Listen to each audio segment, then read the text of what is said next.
আল্লাহ তাআলা কোরআনে আছে, হাদিসে আছে, প্রত্যেকটা নেকি লেখার সময় রমজানে ফেরেশতা তো আল্লাহকে জিজ্ঞেস করবে, আল্লাহ 70 লিখবো? আল্লাহ বলবে না, আরো বাড়াইতে হইব। কেডা নাম কও? আব্দুল আউয়াল। আচ্ছা তো লেখ 700 লেখ। ও না না 7000 লেখ।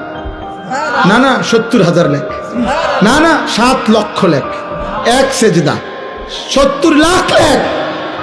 কসম আল্লাহর তাফসীর আছে। 7 কোটি লেখো, 70 কোটি লেখো, 70,000 কোটি লেখো। কখনো কখনো মহান আল্লাহ পাক তার দয়ার সাগরে যখন উথলে ওঠে, আল্লাহ বলে, ফেরেশতা তুমি লেখো না, আমি নিজ হাতে লিখবো। সাআকতুবু সাআকতুবু, আমি লিখব, আমি।